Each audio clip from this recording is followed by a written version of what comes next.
they don't get that type of shit. Yeah. You know what I'm saying? And then when you look at some of the people that they select, it's damn near offensive to say that you got there on your own merit and your own talent. Like, I had so many disagreements with them about the new cast members and shit. And I would be going off about it. I would be in there right in front of them like, now, Nick, why this nigga here?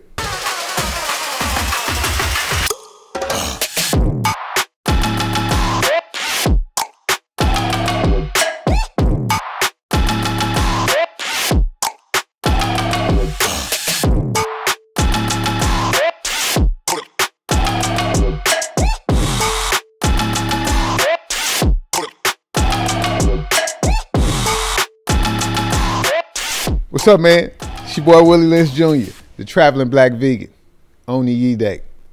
This is my podcast I told you niggas about. We're here again for another episode. We all the way live. It's the Willie Lynch Jr show, man.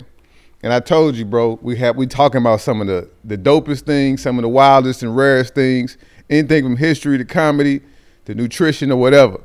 And then I'm having some of the best interviews that you ever gonna see. And I've been interviewing legends. That was my plan, to interview legends and regular niggas too. And my guest tonight is not only a regular nigga, but this is a legend. This is my partner. Look, bro, you seen him on everything. From the Monique Show, you seen him on Last Comic Standing, BET's Comic View. Had a half-hour comedy special with Kevin Hart on Laugh Out Loud Network. Seen him on Wild 'N Out. He has his own thing that's one of the biggest tours in the world, the 85 South Show, man. Straight out of the SIP, man. Y'all show some love. Put your hands together right now. Start clapping for Karlous Miller. Clap for my goddamn. Yes. What up, nigga? What's up, fam? How you doing? I'm good, man. Thanks for coming through, bro. I know you're a busy man. I know my nigga's a rock star now. So even, bro, the idea that you even say, yeah, I can come sit down with you, bro, it means a lot, man. So what's up, bro? Everything. It's going up. Man, you out here been up. We up. Shit, what you mean? Hey, man. Everything's been up, man. I don't have no complaints. God is good.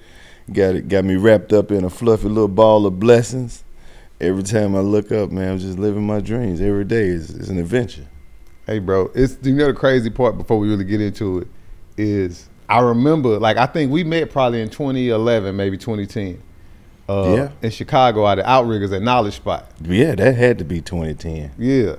And I kept hearing about you from a legend, and I want to know what you think about him when I say this in a second. He kept saying, man, you got to see this nigga named Karlous. You got to see dude named Karlous Miller in Atlanta. It was Marcus Combs. He kept talking about you. Oh, rest in peace to Tootsie, man. Hey, bro, Marcus used to, like, one thing I used to love about Marcus, bro, is it's you know how you got some OGs that kind of hide the youngsters? Yeah. He took pride in like telling everybody else about, hey, this the next one. And when I met Marcus at the Bay Area, and then, or before the Bay, I think, and then we did a spot, Die Laughing in Chicago on 87th and it'll come to me in a second, but where the Harold's at, Mr. G's. And I mean, he kept talking about you, bro. And then when I finally got to see you, I was like, all right, I see. Yeah, man, that's my dog. Like, a lot of people don't know this, but when I really first started going to Chicago, Marcus Combs, I actually rode to Chicago from Atlanta with Marcus Combs and his lady, and we, man, had some of the best stories, bro. I just hate that he never got to tell his stories on stage, bro. Like his street stories, because you know a lot of his cousins is like them guys in Chicago, like really? From every side, like the real street niggas. And he had some of the wildest stories, but he never really got to tell them on stage, bro. The crazy thing about Marcus is I found out later on that he came from that. Yeah. But you would never know it because he never talked about it. And I know other people in comedy who ain't come from that, but they be acting like they gangsters. And I'm like, bro, what I found out, like, bro, and I love him, bro. Like, the crazy thing is his last post on social media, it was with me on it. It was a picture of me and my boy Javon, because he was doing a show in St. Louis. And when he passed, bro, that shit, it's like took a whole lot of air out of that nigga, bro. Yeah. He was one of them guys, man. He was super funny, super creative, always coming up with like a big joke. You know what I'm saying? Not just some shit you say, like something like that you actually had to perform. like the paralyzed dude doing the cha-cha. Yeah. Or, you know, the dog with the voice box. Yes, sir. You know what I'm saying? He just had that. It was stimulating to the audio, but it was like visually. You know what I'm saying? And he was one of my favorite comedians. Yeah, that was the OG, man. It took a lot out of me, bro. Nigga could barbecue his ass off too. That's what I heard. Nigga was a fool on that grill. My boy Jay Kill used to tell me that. He's like, Marcus was cooking. He was making bread doing that. Like Yeah. sometimes he wouldn't go do comedy because he was selling plates. Yeah, he had started catering and shit. Like, I ain't know that. That dude could cook his ass off. I'm talking about. He had recipes, nigga, slow roasted and pork shoulder for 8 hours, nigga, cook it all weekend, and then, you know, everybody over there on Sunday be like, yeah, I had this on the grill since Friday night. Yeah. Falling off the bone, man. Shout out to Marcus Combs. Rest in peace, OG. Rest in peace, man. It's a lot of OGs we lost, man. Dirty South, Tyler Craig. Man, we've been losing a lot of them, man. Dirty South. I ain't know she knew who I was, and I ain't know she fucked with me like that. Then I ain't know she was like literally crazy like that in a funny way. Man. Like every time I was around a nigga, she would be acting like, I'm like, I thought she was fucking with me, but I was like, nah, that's how Dirty South acts. Dirty South will walk up to you and rub you on your face and say, I love you, Nunu. Fuck you! she would just laugh like that, man. Like every time you saw her, she would always pull you to the side and have a good word for you, cuss you out, tell you ain't shit. Yeah, she and then Tyler Craig, man, that was one of my idols in comedy. Yeah, like I would watch his set that he did at Uptown. That was on the Uptown's comedy YouTube channel. Yeah, and I just watch it over and over and over, and I just remember his timing, his ability to tell stories, and then I didn't know, even though I know he used to be slop, I didn't know until I first worked with him at Outriggers that was a part of his act. Like he had got like a Heineken, and I think some Hennessy. And he wouldn't drink it until he got on stage. Right. So it was like he was kind of acting like he was more fucked up than what he really was. Yeah, it was more of a timing thing. Yeah. You get what I'm saying? But shit, you catch him on one of them shows where he got 2 or 3 nights. He be saying the same. Ain't no acting. Yeah. I bet we was at Jokes and Dose and Mary got mad at him. She said, Tyler, you said the same joke twice. He don't give a fuck. I know. That's the beauty of it though. He the only person who could do shit like that and then catch himself and be joke number 16. You feel what I'm saying? And it's just he had a very infectious personality. Like he could walk in the room and just light it up and just naturally funny. Yeah, and then I remember bro asking him, I say, bro, like what advice do you have for a comedian trying to do a new joke? I say, how do you do a new joke? He said, he said, Willie, you do a new joke the same way you do an old one. Mm-hmm. With confidence, nigga. And he jumped at me like this, you know. Then he also taught me about when you got a small room, a small group of people, if it ain't packed, he said you got to take your time. You can't jump on them. Right. Because one of my problems when I first started was I was a character. High energy as hell. Yeah. And then I didn't know how to, like now I sit down on stage and I just, you know, just get to going. But he gave me that game, man. But I miss him too. And one of the last things he asked me was a question about some herbs. And I didn't know he was going through what he was going through. And that's another reason why I randomly would text and call comedians. Cause I'm busy like other niggas. I ain't as busy as some, but like this is a fraternity. Like I'm a proud member of Kappa Alpha Psi, but bro, it's like I'm closer to comedians than I am the niggas I pledged with. So I be checking, hey, how you doing? You cool? Woo woo. Because, you know, like when Rodney Perry got sick. Yeah. Like all of that shit, it bothers me. So one of the things that I was glad I became is what I become to help the people that I, you know, came up around in terms of comedy. So comedy will beat you up. That's what a lot of people don't admit, bro. We be up all night and then still have to go be regular people in the daytime. You got to get up early and take the kids to school and catching them first flights out and missing breakfast and eating late, and you know that shit'll beat your body up, man. Boy. And you know at certain levels of the game, it's a lot of comedians that don't have the comfort to take a vacation or to take a week off or to go get a checkup or to have insurance. Yeah, you get what I'm saying? To get the proper care and shit like that. Late nights, early mornings, weed, liquor, women, that shit'll kill you, man. Boy. So to get rolling, start that clock too, G. Where you from, bro? I know you from the SIP, but like tell me about growing up in Mississippi. You from Oxford. That's a college town, right? Yeah. So tell me about growing up in Mississippi. And was you in the country or you was in like a city kind of, like tell me about Mississippi, man. It ain't the country. It's a town though. Okay. Just imagine, right? Like imagine the college is in the center, right? Mm-hmm. And then Oxford is around the college. You get what I'm saying? So Ole Miss is like the middle.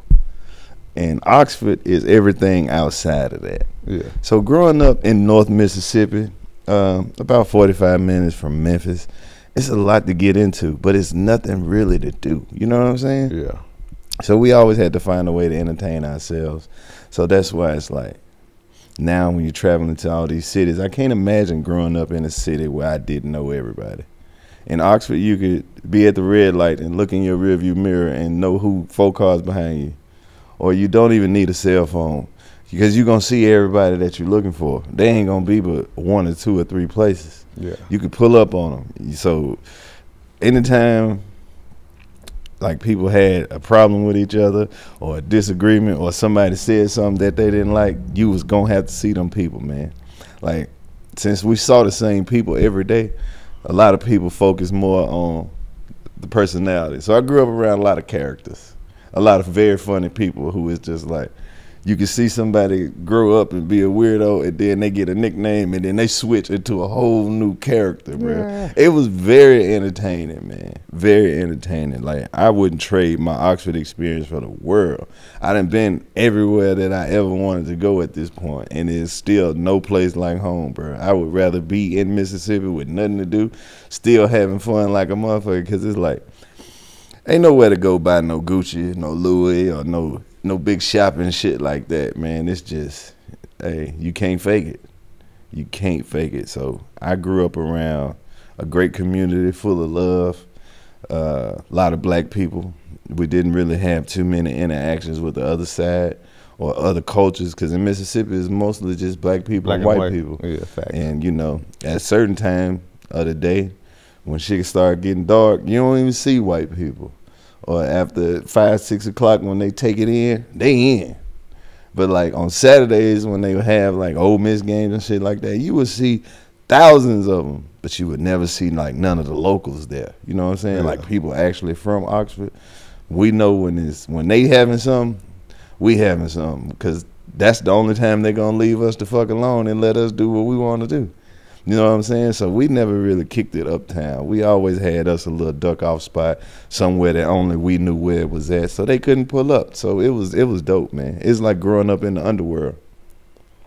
What? So your parents, are they from Oxford? Or they from somewhere like in the My Delta? mom from Cleveland. Cleveland, Mississippi. Cleveland, Ohio. Ah, word. Yeah, my dad, he from Mississippi. How your mom and your daddy meet? If she from? It's a wild story, bro. My dad spent the summer in Michigan. He was over his auntie house in Flint, Michigan. Mm-hmm. My auntie spent the summer at her auntie house in Flint, Michigan, right across the street from each other. So they met in Flint, and just so happened that where my dad from in Mississippi is where my mom's family from is in Mississippi. So they met in Flint, right? Thought they was never gonna see each other again. Ended up in the same project in Mississippi, right? Like my uncle used to go over my grandma's house, like my dad's older brother. Yeah. My grandma used to be like the candy lady, the hustler lady in the neighborhood. She would always be having like card games and like selling ice cream and doing the little girls in the neighborhood had selling beer to the old niggas in the you know, she had a little shot house. She was still like beer and liquor on Sundays and shit, because you couldn't buy liquor and shit on Sunday. So she would have cold beer and plates and, you know, just a hustler. My grandma was the neighborhood hustler, so she always had like on the weekends she would have big card games and everybody would come over her house. And my uncle used to always go to the card games, and he was like, man, you gotta come over Miss Peter Miller house, boy. She got some fine daughters. And then my dad went one weekend and he was like, I know that girl. And then they made me. Yeah, and you the only you? Nah, I got brothers and shit. I'm talking about. So your From my parents had mom and multiple dad, kids? they got 2. It's Okay. me and my brother. Okay. And then my mom, she got remarried, and then I got another brother and sister. And then my dad got 2 more kids. Okay. But it ain't 8 of us, if that makes sense. Yeah. My daddy got 4 kids, my mom got 4 kids. So but it ain't 8 kids altogether. I know in the South, because just what you always think, you think of Mississippi, you just think of just straight, blatant racism. It's so much more than that, though. It ain't like Mississippi burning. Yeah. You get what I'm saying? It ain't like they gonna say, get your ass out of here. You can really do anything that you want to do in Mississippi. Like, it ain't nothing like that. It's the shit that happens in Mississippi, all them stories that be in the news and shit like that, those be in those little small backwoods ass town, bro. Where I'm from, it's damn near like the capital of North Mississippi. Yeah. It's like the most popping town there, the most buzzing town. It's really like that shit you would see in like Steel Magnolias type shit. It's antebellum type South, but it's a lot of money where I'm from. Yeah. Not necessarily in the black community, but we grew up in proximity of a lot of nice shit, if that makes sense. Of course, they got Confederate soldiers and statues, and you might wake up one Saturday and see a fucking parade of rednecks with Confederate flags protesting some shit, but it ain't no like racial injustice where I'm from. It is, but it's not like racial persecution. You dig what I'm saying? It's more of an undertone type shit. Like nigga during COVID, bro, my plan, cause my people from Mississippi. Yeah. You know, I think I've been to Mississippi one time, but like, no, I was down there with Elton. Yeah, Jackson. Yeah. So that's in the middle. That's a different world. I was in Vicksburg. Yeah, because it's like, I'm from North Mississippi. Then it's like, people always know Jackson, which is pretty much damn near in the middle. Yeah. Vicksburg, Hattiesburg, that's a section. Then you get to the bottom part, that's a section. So it's really like 3 different states in one. Nothing is universal around there. But when my point was when I was doing COVID, because again, I think my grandma was born in, one of them was born in outside of Grenada, and the other one was born in Gloucester, Mississippi. I believe it was. Outside of Grenada, that's like Winona type shit over that way. Greenwood, Greenville. Yeah. So I got heavy into the herbs and the natural shit. So I was like, you know what? I wouldn't mind buying some land because it's like what people don't get. It's expensive though. Down in the SIP. Yeah. It ain't as expensive as in Illinois. Like an acre up here, like 10 grand. Shit. It depends on where you go in Mississippi though. Okay. That shit still kind of, because they don't be wanting to come up off the land. The people who got it, they got a lot of it. I heard a lot of black folks with a lot of land too. Yeah, a lot of them lost it too though. I heard that too. They just got it took. Like, there's a lot of stories about that, man. Yeah, I wanted to go down there and farm. I wanted to buy a big ass house and live on a couple acres. You should. I still be thinking about it. But so one of my questions is, why you didn't leave I guess because of comedy, but you ain't never thought about just going back there and just living big, or you? Nah. I mean, maybe later on in life, but for the shit that I need to do, the shit that I want to do as far as career wise, it's too out the loop. Yeah, it's too. It ain't no airport over there. I had to go to Memphis to fly out. It's too complicated. I need to be on the go. I need to be on the move. And plus, I got land in Mississippi. I got plenty of family who got lands and acres who would literally just give them to me. Yeah. It's in there. I got some shit going on. What about church? What about it? I knew you grew up in a church, man, in Mississippi. Bruh, I used to be the groundskeeper at my church. I had a key to my church. Anybody will tell you that. You sing in the choir too? All of that. You got to. You was a tenor, and you was one of them tenors. I was just in there filling a spot. I'm looking for a miracle. That was you didn't sing, Lowe's? Nah. God damn it, Lowe's. I wanted. That's if I could go back, I would learn how to sing, bro. That's a skill you could take anywhere. Yeah. Learn how to sing. I grew up in the church. Nigga. Yeah. I never picked up on it. I was silly as hell, bro.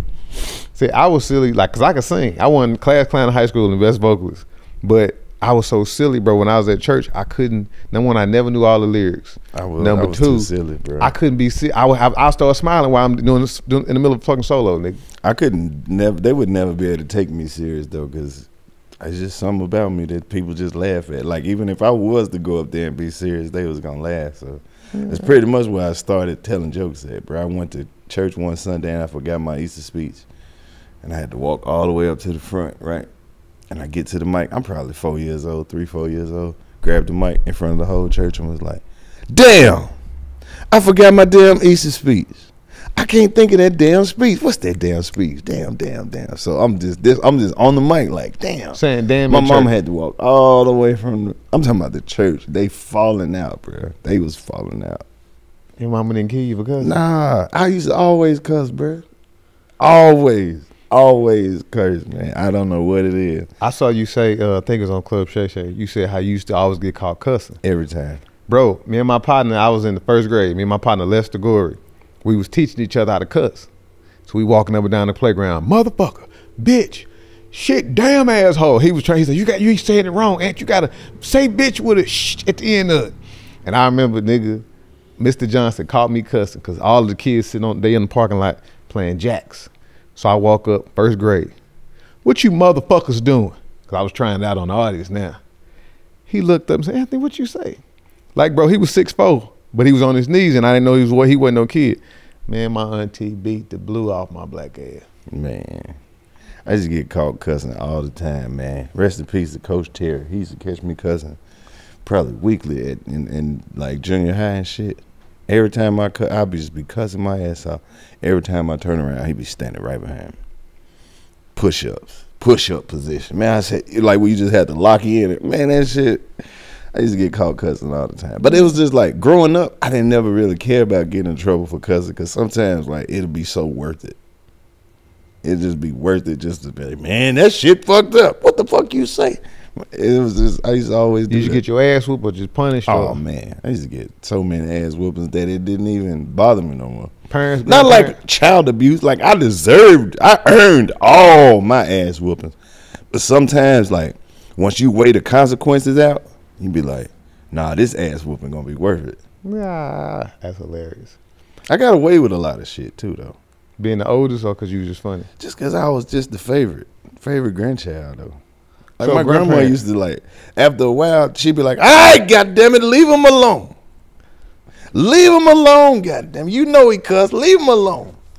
How close was you to your grandparents? You had both of them or just one? Yeah, I had one on each side. Okay, in the SIP? Yeah. Okay. Oh, my granddaddy was a fool, bro.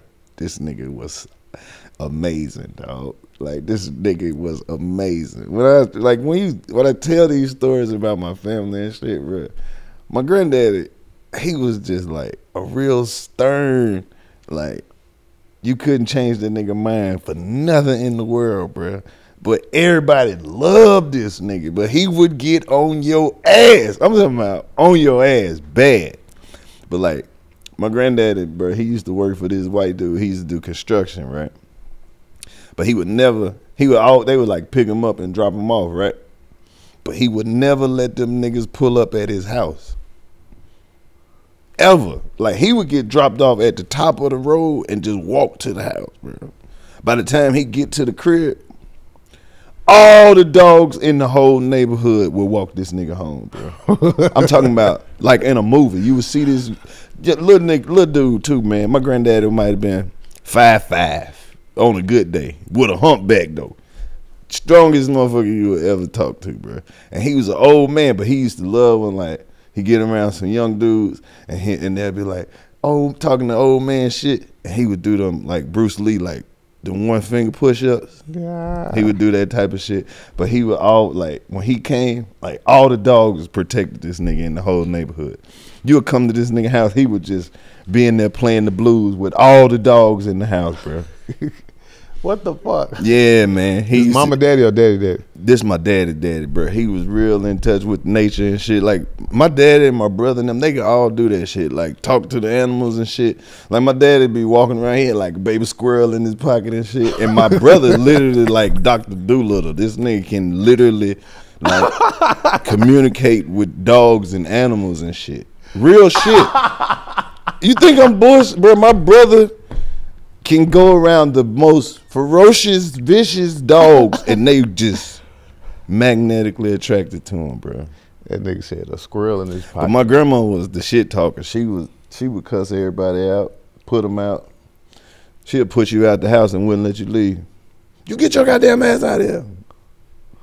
Where the fuck you going? Like that type of shit. Yeah, man. It's so cool. I get the coolest family, bro. I grew up with a lot of parents. Like, I had, like, both of my parents, they got remarried. So it was a lot of adults, a lot of supervision, a lot of family. So in the small town, you know everybody, right? Mm-hmm. So they didn't watch you grow up your whole life. So everybody's kind of like an authority figure. So you could never really get caught fucking up. Right. They gonna get on your ass, then they gonna tell your uncle, they gonna tell your auntie, they gonna tell your mom, they gonna tell. So you really got to be sneaky to pull some shit off around there. Speaking of family, man, Tell me about your mom's, man. I know she passed. How close were you with her, and what did her leaving do to you, and how does she help you from the other side now? Bruh, she was hilarious, man. I had the funniest mama ever, like a real life angel, like on earth. She used to always be like looking out for people, doing shit. She would get up every Saturday and just go help people, like go help them clean up, or if you was moving, or if you was pregnant, or if you was a single mom, or you know what I'm saying, like she just looked out for everybody. The nicest lady in the fucking world, bro. But she had a hard side too. Like my mama was, out of all her siblings, she was the fighter, she was the gangster, she was the one didn't nobody want to know. You like, oh shit, don't tell Cent, because she gon', you know what I mean? She was that one. She was the glue to hold the family together, man. So when she passed, that shit fucked me up. I be thinking about that shit every day, bro. Like literally every day. But before she passed, she sat me down. She was like, all right, babe, I can't do this treatment shit no more. I'm not doing it. So whatever happened, happened. And she was just stood on that. She was like, it ain't the cancer that's killing me, it's the treatment. Facts. So that was the hardest conversation I have ever had to have, though. Just like, you know, like, because it ain't no why to that. It's like, I get it, but you can't. You'll never be prepared for no shit like that. Yeah, it's like, I remember when it happened, and like to this day, bro, like I be thinking about you and Kevin Hart. Yeah. You know what I'm saying? Because like I remember when you was just low, so niggas was saying it was funny, then I remember when you just blew up. And I was sitting there thinking, like, I'm proud of my partner. I'm glad for him. Yeah. But I be thinking, man, I know he wish his mama was with him. Yeah, because it's like, nigga, that's the whole point of getting success. Take care of your mama. To buy your mama a house and a car and drop that bag on her. You know what I'm saying? But it's just like, she got to see me on Wild 'N Out. She got to see me start making strides in my career. You know what I'm saying? And then if anybody who's ever had somebody close to them deal with cancer, you never know with that shit. Because it's like sometimes they'll be down. And then they can bounce back and it's like they was never sick. But then like when they down, they always down. But you just be thinking like, all right, they gonna bounce back. This is just one of them times, one of them periods where they going through the shit. But then some days they could be just wake up and be perfectly normal. But that's one of them. That's just why that shit caught me so off guard. Cause I'm never thinking death. Yeah. You know what I'm saying? Like she finna, all right, she's sick for a few little, okay. But when she bounce back, she gonna bounce back. But when I didn't know until after she passed that they was like, the doctor had told her like, this was probably in like August. He was like, you probably ain't gonna make it to Thanksgiving. Man, my mama died on New Year's Eve at the house, bro. That was so gangster to me. Like, nigga, you don't tell me, I tell you. So she left on her own terms, bro. On the last day of the year, 12/31/13, and you look at like the numerology in that. I'm like, I can't be mad at it, but that is some shit that I think about every day. That shit don't never go away. You could lose people. You could lose family. You lose friends. You know what I mean? I never lost a child or no shit like that. But I know that it ain't nothing that you can lose that's going to hurt more than losing your mama.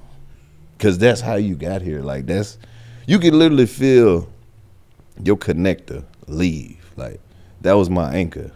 And when she left, I really felt like they just took my attachment away from everything. Don't nothing feel the same. Home don't feel like home. And then it's like you had the moments where you see people like who still have their mother, who don't understand that this shit is so precious. Like you be want to tell them like, bruh, that hug you just got, nigga, that shit worth more than anything. Just to be able to call or to pull up or to have her cuss you out. You know what I'm saying? And you see people who don't appreciate that shit. Like, I be around, you know how people be, I know you done seen this, where you be with somebody and they be like, yeah, man, such blah, blah, blah. Shit, my mama calling me again. I'm like, boy, you'll literally remember every time you didn't answer the phone. Even if you're gonna call back, just to see that shit, like, you don't know.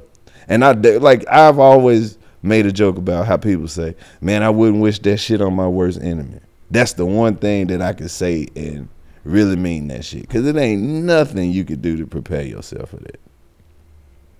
It's crazy you say that, bro, because you know me well enough to know what I'm going through. And I actually stopped chasing my dream. Like, nigga, you was at my crib when I stayed in Harlem. Yeah. You know, this was, you had already caught yours. I think I had just got discovered. Now, see, that's the crazy part. Don't run that over. You were talking about getting successful and shit like that. This nigga tell you, like, even after all that shit, bro, could just be getting whatever the fuck you want. Go get a fucking suite at the hotel downtown, all that shit. I would still go stay at these niggas' house. Yeah, my nigga was getting the bag, bro. This like, bro, I'm gonna come through. It's cool if I come through. I'm like, yeah, I done stayed at these niggas' crib for weeks at a time. Why? They wasn't even there. Just in there holding it down. Rolling up. But it was like, you know, I moved back home because my mom was sick. Yeah. Because at first I had a son. And I had a son because I was like, okay, I'm ready to have a baby. I found the perfect woman to be my wife. You know, the perfect woman to bring my child to the world. And then she was from here. So this gonna make me go home because my mom was dying and I knew she was.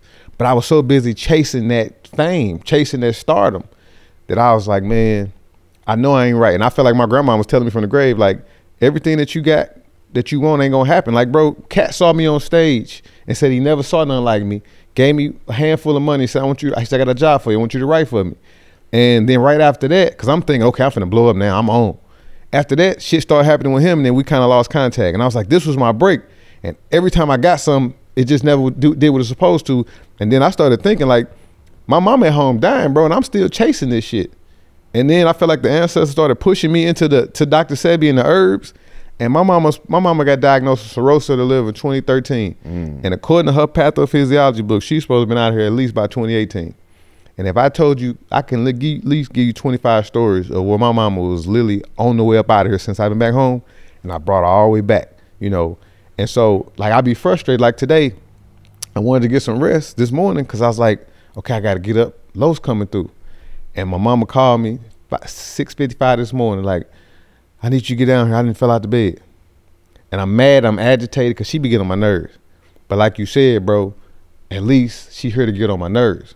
So it was times where I thought she was up out of here, bro, and I done gave up everything. Right. Like, I'm watching, y'all my contemporaries, bro, and I'm sitting watching you on TV. Like, nigga, sometimes I wouldn't even watch y'all on TV, not because I was a hater, but because I'm like, they getting it, and I got to take care of my mama. And I used to feel bad, but at the same time, I felt accomplished. And so I needed to talk to you today because, like, I was getting frustrated. I was like, mama, I need you to just stop getting sick so I can go to Atlanta for 2 days. I need you to stay out the kitchens so I can go to LA at least for this one night and do chocolate sundaes. Nigga, LA ain't going nowhere. Yeah, I know now. But when you young and stupid, and then you so busy watching other people, you don't be thinking like that. Yeah. You know? It's all in about divine timing, man. Everything happened for a reason. Everything happened exactly the way it's supposed to. And I tell you, bro, as a person who been on the other side, chasing a career, chasing the highlights, chasing the fame, chasing the highs of just taking advantage of the opportunities, there is nothing that can replace that feeling of somebody that really actually love you. Good, bad, indifferent. I'm talking about that'll love your ass. Yeah. Your lady can turn cold on you. Your kids can cut you off. But the person that you came from, your computer that printed you out, you can't replace that with no amount of money, no amount of success, no amount of fame. It ain't. Family is the most valuable shit that you will ever have. Ever.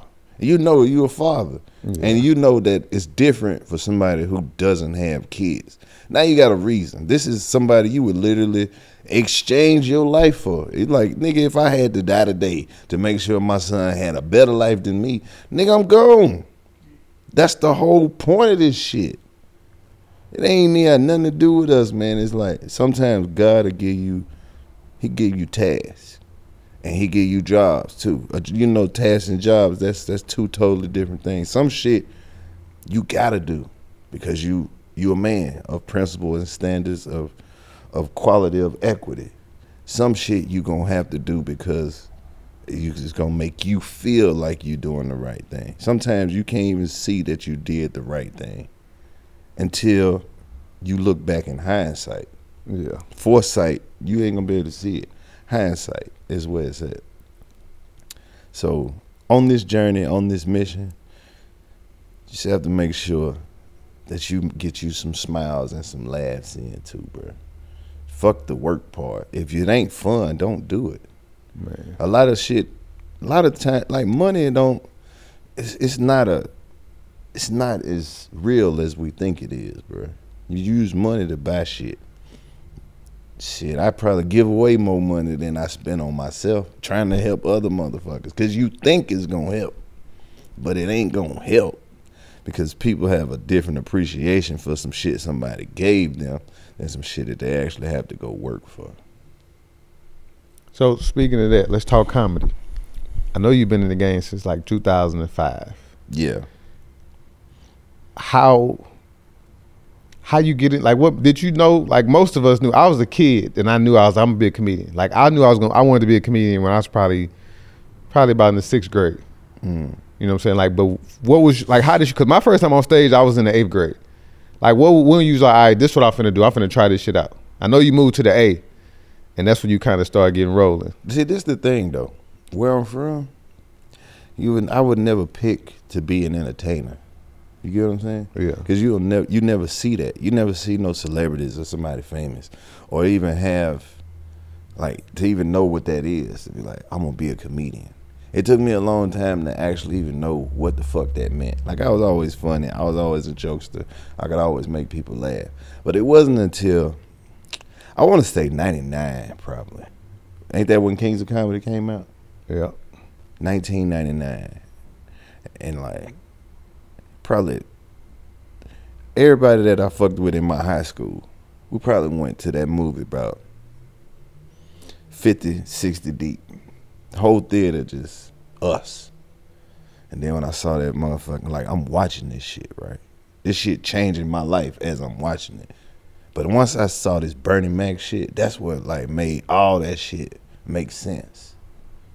And I still could never say, I want to be a comedian. But that was the seed that was planted. And then I started going through my life, right? Like, my dad is the biggest Eddie Murphy fan that ever existed. Like, bro, I seen everything Eddie Murphy has ever done growing up. Nigga, I remember going to the movie theater in Atlanta that summer. You remember that movie he did, Metro? Yeah, where he was the police officer with the Fred Sanford truck? Yeah.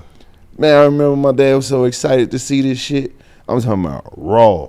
Nigga, I even remember going to the movie theater to see The Golden Child. That's how far back, bro. Like, I've seen all this man work. This nigga literally bought a VCR so we could watch Raw. And this is back when VCRs was the highest shit in the house. The VCR in the microwave, if y'all had a VCR in a microwave, nigga, you thought y'all was selling dope or something. Nah. My dad literally bought a VCR just to watch Raw, man. So, Sanford and Son, The Cosby Show, Different World, like, Martin, all the way back when Martin was on What's Happening. You know what I'm saying? Like, I thought Rerun was a comedian. That nigga was hilarious. Rerun and Shirley, man, Aunt Esther and Fred and Grady and all them. It's just like all them moments, bro. You go back and, like, I used to watch the Carol Burnett show when I was a kid. Mama's Family. Mama's Family, like all of that. I still want Naomi shit right now, nigga. Naomi was bad as hell. I still don't know how Vent did that. Vent, stupid nigga, have Naomi badass living in the basement, married with children, the Jeffersons. Like, I used to tune in to all of this. That's shit. when TV was good, bro. Yeah, but those, you could even when you watching these shits with like white people, like, how was black people able to connect with married with children so hard? Nigga, speaking of white shows, did you ever watch Home Improvement? Absolutely. Tim Allen, one of my favorite comedians. That show was everything, bro. Tim Allen is a dog, and he got them cars, bro. That's so cars, bro. How you cars? Well, we get there. So I'm sorry, I finished about the comedy, man. Bro, comedy has always just been a part of my life, and I think about all my favorite people that I was around growing up, and the people who made you feel good about yourself. They were always funny people, bro. Yeah. Like, I think I might be biased, but I guarantee you, hands down, I know for a fact I got the funniest family in the fucking world, bro. Everybody in my family, hilarious, dog. I'm telling you, bro. Like, just being around them and just, it's like, it looked like a movie now that I'm thinking about the memories, bro. Because every time somebody hit the door, it was just like, they was going to talk some shit, say some shit, or do some shit. And I told you, like, my grandma, everybody used to go to my grandma's house every day. Yeah. Like, you know, when people get off work and you know how you make your little rounds and you make your stops and shit, literally my whole family would stop by my grandma's house. From my aunties to my uncles to cousins, and they would just, it was just like, the family was so fucking funny, man. So that all played a part in it. And then seeing that fucking, watching that Kings of Comedy movie, when I walked out of that theater, bro, I was just like, I don't know what it is, but I'm supposed to be on stage doing something like that. That's what I'm supposed to be doing. Yeah. Not even just comedy. I just felt like I was supposed to be on stage, like being a star, bro. With that mic in your hand. Yeah. And so then you end up, did you do any stand-up in Mississippi before you went to the A? I started doing improv. Okay. I was working at Domino's, and my friends, they were telling me that they had another friend that was about to start an improv group, and I should try. And I didn't really know what improv was. You know, I had seen improv, but I didn't know that was what it was called and shit like that. So I went and auditioned for the improv group, and that was the first time that I had ever even attempted to tell some jokes in front of somebody. And I wasn't even really just talking about shit, just shit that I knew that everybody knew. I knew that much. And I remember, you remember those fucking, those hotlines that you used to call? We can have a real good time. Yeah. Sex Pick up the phone! I was just talking about all that kind of shit, bro. And they was loving it. And this was the first time that I really, like, rocked a stage in front of some people. Like, they had even brought everybody who was auditioning in, because I was the only one trying to audition on some stand-up comedy. Everybody else was like, but I was actually telling jokes on stage, and they loved that shit. So that was my introduction to comedy. So in between, like, I got in the improv group, but we doing like group shit. So in between, you know, people like changing, getting ready for the next setups and shit like that, I would go out in between so it wouldn't just be dead space between acts. And that's how I started building my stand-up presence from doing improv. And so you moved to the A. Yeah. And then that stuff that you had in your memory, once you got to the A, cause I know when I moved to Atlanta, I hadn't done comedy, cause like, the reason I stopped doing that improv was because I got a job as a firefighter, right? Yeah. And the way that the shift rotated, I would always have to work on the show days. So I kind of like fell out of the loop with the improv. And this the crazy shit about it. The fire station that I worked at was walking distance from where we used to perform at, bro. And I remember one night I was sitting there on the fire truck, right? Like on the front, because the front of the shit is like, it's wide. It's damn near like a bench on the front. And I'm sitting there, bro, and it's like, I could damn near feel the vibrations from the show, bro. Yeah. One of them moments that you have that you wouldn't, like, it's like, damn, I know it's right there. It's so close, but it seemed like it's so far away. That was one of the ones that is like, that shit hurt my heart to have to do that. So by the time I moved to Atlanta, I probably hadn't done stand-up, because I started driving trucks after I quit the fire department. And I was on the road for probably 6 or 8 months. And I was like, man, if I ever get out this truck, man, I'll never get back on this shit. I had my little suit and everything. Like, one of these cities, I'm gonna be able to go hit at least an open mic. Yeah. So I'm on the truck. I got my little shit. I got my suit ready. I ain't never get to go bust the suit out and go hit this stage. But once I got off that motherfucking that truck, they dropped me off in Memphis, right? I had called my cousin to come get me. That nigga walked right past me. He didn't even know who I was. That's the first time I ever grew a beard, nigga. Just from being on the truck and not being able to get no cut. Nigga like, man, you look homeless. Nigga, I ain't know who you was. Nigga, I had a beard and shit. So when I went home for probably 3 weeks. I waited on my brother to graduate, and I moved to Atlanta.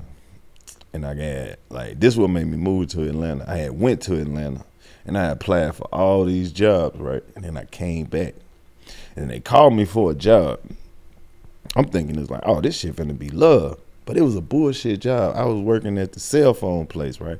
This way back before it was like AT&T shit. This shit was like Singular, right? I was working at Singular, and I met my partner Chad Oubre and Clayton English, right? Clayton. Bro, me and Clayton English been dogs since literally the first 5 minutes we met, bro. This nigga was, like, we was working at the kiosk in the mall, right? He was the only nigga that knew how to close down the computer system, the POS system. So the nigga had got another job, and he had really, like, stopped coming. But he would, like, show up the last 15, 20 minutes of the shift, close the shit down, because it wasn't like we had to clock in. So they would just ask me, like, did Clayton come to work yesterday? I ain't really even know the nigga, so I'm like, yeah, that nigga be here all the time. But he had stopped coming. This nigga was getting checks for probably 3-4 months after he quit, because every time they asked me, I was just like, yeah, he came. So he had, like, before he left, he showed me how to close the shit. So I would just close the shit. So they was thinking it was him closing.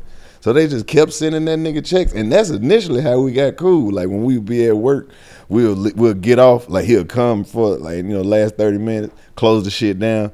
And we worked at the mall. And, you know, in the mall, the way they got the town center mall set up, it's like the mall in the middle, then it's like you could just like ride around. We would just ride around, smoking weed and talk shit, and that's how we got cool. And we just make each other laugh like a motherfucker. I'm like, nigga, you need to do comedy. He used to always tell me, like, nigga, you need to do comedy. You a comedian, dog. You funny as hell. I was like, nigga, you a comedian, nigga. And then one day we was just like, fuck it, we gonna do it. So we had this like 2005. You remember the internet in 2005? You really couldn't do shit but like look up certain shit and then like print some shit off.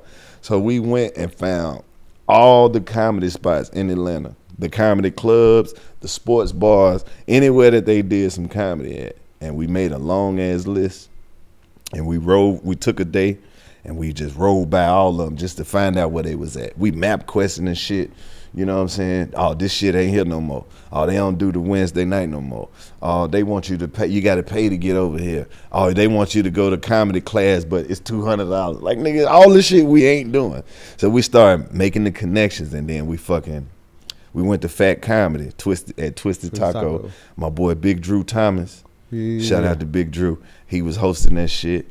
And Quincy Bonds. If you ever watched Clayton on House of Pain, is the other nigga who be with Peanut. That's Quincy. Okay. So yeah, he was the producer. He would, like, you had to call him in the daytime before like 5 o'clock, so he'll put you on the list. So we had went a couple weeks. He wouldn't put us on the list. He wouldn't put us on the list, and we was like, nigga, if you don't put one of us on the list, we gonna jump that nigga. Oh my mom, we gonna jump him. We gonna jump. All right. So the night when we was like, if he don't put one of us on this motherfucker, we gonna jump this nigga. We was just talking shit to each other though. But he ended up putting me on one week, and then he put Clayton on the next week. Ever since then, bro, it's just we've been locked in with the comedy. So that was the initial shit. So doing that, I think it was Sunday night then at Twisted Taco. We would do Sundays, and then they put us on the second place that I started doing comedy at was at this place called the Star Bar. And if you know anything about Atlanta, this shit is in Midtown in Little 5 Points. And in Little 5 Points, that's where all the alternative white people be, like the fucking bikers, the motherfuckers who dress up like the vampires, and the niggas who wear the makeup. Black fingernails. No, you know, like, you remember the movie The Crow? Yeah. Black fingernails, Gothic white face paint, gothic, gay, the transsexuals, all the outcasts of society be down there, like all of them, bruh. And then it's like, these motherfuckers showed us so much love, man. I'm talking about really embraced us in the community where we was hosting the comedy night down there, hosting karaoke down there, hosting open mic, and then it was like it turned us on to so many different opportunities from people we would never be around. You get what I'm saying? And then it started picking up little $50 spots, $100 spots. Oh nigga, you be down there, come fuck with me on Wednesday. And then you got a Sunday night, a Monday night, a Tuesday night, a Wednesday night, a Thursday night, a Friday night, a Saturday, a Sunday. Then under all of these nights, we hosting shit at the strip club every night of the week. You was at the strip club too? I know Dub used to be doing Magic City. As a comedian, that was the cheat code in Atlanta. That's how you build a real following in the streets. Which club was you at? Shit, name one. I've hosted something in damn near every club in Atlanta, damn near. Like from amateur night to Magic City, Blue Flame, Strokers, Pinups, Babes, Club Wax, any club that would give you the microphone. Like, we used to go and do comedy sets at the poetry night, bro. I had this one show I used to host. It was all lesbians, bro. It's called the Brown Sugar Vibe. Shout out to my girl Takara. It'd be all lesbians. They wouldn't let no men in the event, but I'm hosting. Like shit like that, bro. Or you'll fucking go and be in Ackworth, Georgia at a little biker club. You might think they ain't fucking with you till they call you back 3 weeks in a row and be like, just come by yourself. We love you, man. Whatever you want. Hosting shit for the Jewish people. Like, it's so many different like sections of entertainment you can get into in Atlanta, bro. Yeah. It's really a cheat code. That's dope. And then again, to me, it speaks to how you was able to do Last Comic Standing. Like still, because when I knew you, I just knew Los was just a nigga from the SIP, who like a nigga from East Saint. He from the hood, and he'll rip a hood spot. But when I saw you on Last Comic Standing, I'm like, bro, this shit is translating over there. Yeah. Which I try to, cause I teach a comedy class, and I be trying to tell, especially the black students, I'm like, don't put yourself in a box to where you can't be funny universally. Right. And I knew you was universal funny, but now I see why. Same thing with Clayton. I don't know Clayton's whole background, but I know Clayton got that universal, like you could tell he grew up probably around a bunch around niggas, but at the same time, he got real smart comedy. He a real cultured nigga, bro. That's the word, culture. Yeah. Like my auntie, I was telling my auntie that you was on the show today, she's like, he is so articulate, very, very, you can tell he's very educated. I was like, Los from the hood, I don't know if he, but now it makes sense. But you can be both. That's how Leon Rogers is. You know Leon from Chicago. Most definitely. Leon didn't even go to college, I know he was military. But if you have a conversation with Leon, bro, you will swear this nigga done so much in this culture. Yeah. You know what I'm saying? So that's dope. I ain't know that. That's something I never knew about you though. Man, that's the thing about it though. It's like, you could be both. Nobody ever told us you could be both. Yeah. And it's cool to see, like one thing I learned about white people in the other side of like what they consider mainstream comedy is they look at hood comedy as a novelty type act. Like, but they love it. Yeah.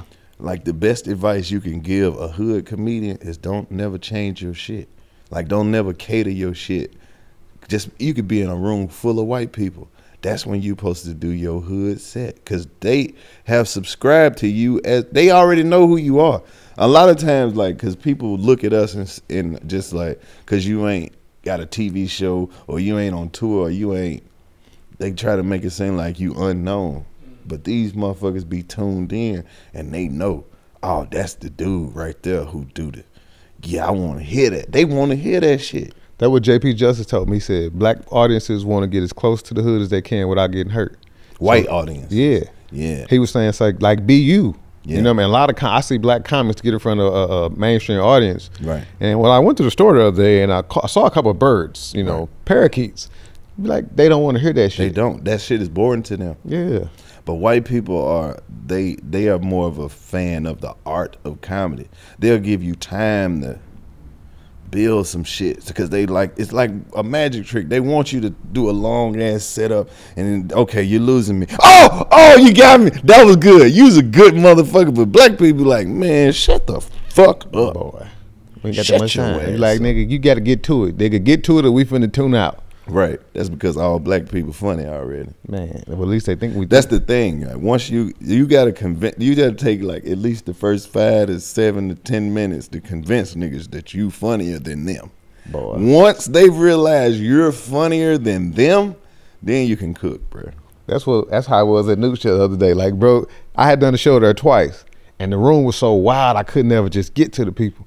Now, some people already, they was fans of mine. They was telling me, hey, this nigga cold, this nigga woo woo woo been on TV.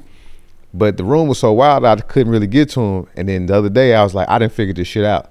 So hood niggas coming up to me, the same niggas that had been there, he's like, hey bro, you funny them up. But after they realized the nigga was funny, that's when they stopped talking. They stopped yelling out shit. Like you said, they think they funnier than we are. Yeah, that's why it takes 6 weeks to really break in a new room. Like I need you hosting a 6 weeks, comedy 3 weeks in. Oh, you need 6 weeks. 6 weeks, bro. That's the magic number when it comes to the room. Because the first week ain't nobody coming. The second week, everybody heard about it. The third week, they coming. Third week probably gonna be packed. The fourth week gonna fall back off. It's gonna look like the first week. Then the fifth week, you have a moderate crowd. These are people who really want to come to the comedy show. Then the sixth week, that's when the club be done figured out what little special to run. If they're gonna do wings or crab legs, and do some $5 wine. Then after that, now you got a spot. Cause you done brought, they keeping up with who you bringing on your show, even if they ain't coming. I heard you had your boy last week.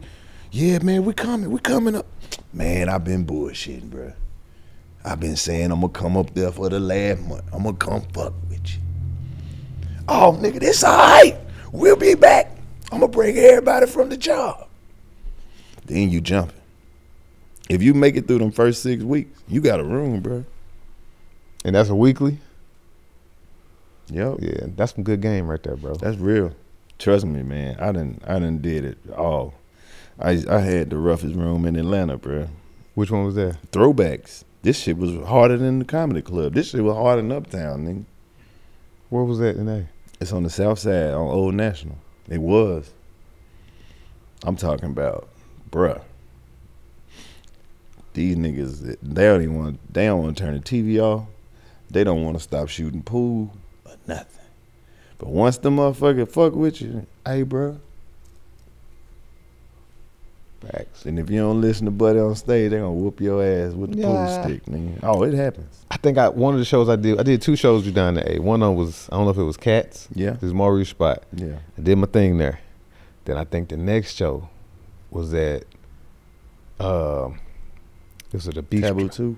I don't know if it's Taboo. I think, so this is the crazy part. Now, this 2012, I just won the Bay. So I'm cooking. And I'm sure how real this nigga is. Everybody, sometimes a lot of comedians, we be jealous of each other. And when nigga get on or get something, they don't show you no love. Bro, you didn't text me when I won the Bay. You called me, and it was out the blue. You like, I ain't want to text you. Like, bro, nigga, you won. Congratulations. That shit meant a lot, especially once you became you. And so at this 2012, bro, now I really didn't know how to handle success. That's why, if you notice, I used to do a lot of this at first. Now nigga more quiet. And I remember I was supposed to been doing, they gave me a guest spot at Uptown. And I'm thinking it's more favorable to do the comedy club than it is do this room. So I told Maurice, I said, I ain't gonna be able to make it because I'm doing Uptown. So he said, cool. So I did Uptown, I smashed. So then I got to, I think it was Taboo. And he was hosting. Pierre was in the audience. And Sean Jones was the headliner. Now I'm cocky now, bro. Sean in there ripping that bitch. And he said, you still wanna go up? I said, yeah, hell yeah. My manager's like, hey, bro, he's kind of late. This nigga up there killing. I said, nigga, I'm me. 3 minutes in. Watching my life go down. Nigga, I was bombing so bad, boy. I don't know if you remember that shit. I was in that bitch dying. But again, those are the learning curves, you know what I mean? Like, you know what to do, what not to do. But again, you was hosting. I think that was Maurice's room as well. Yeah. Shout out to Maurice Sims, man. Maurice, now, even though that's another thing I had to learn as a comedian. Like I kind of got anger problems. I used to have them. I text nigga, he don't hit me back, or he don't say what I need him, so I get mad. And so I kind of snap. I tell you about that shit all the time. I don't know if you remember. I told you, bro. It ain't even worth doing all that back and forth shit. you can't convince nobody of this shit, bro. I tell you, I told you. I know, man. it's a bunch of shit. All the little back and forth, petty ass arguments. Man, let that shit die, man. That's one thing about you, bro. I ain't never seen you.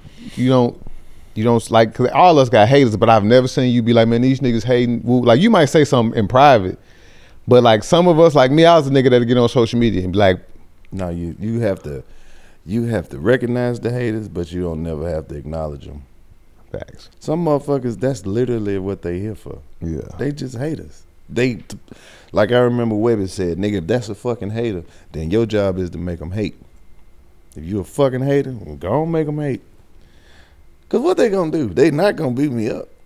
Yeah. they not gonna try me. They not gonna just talk your ass off. But the craziest part is I was mad at Maurice because I texted him and said I was gonna be in town. I'm like, I'm gonna be in town September, woo. And he didn't say nothing. Then he said, hold on. And then he hit me back up. And I kind of snapped at him. And I was like, I shouldn't have done that shit. But I'm a different nigga at this time. And then a couple years ago, they brought Kings and Queens of Comedy back. Walter Latham was doing it. Yeah. So my niggas was doing it. I'm like, damn, I kind of was out of the loop because of COVID. And then my sister had just passed. And I'm kind of stuck at the crib because I can't move around because my mama is sicker than usual. So I ain't traveling like I was. And I remember I got hit up to do it. And then I got a call from one of the producers that said, well, Maurice Sims has you on the do not audition list or doesn't have to audition. But you still can come down and showcase.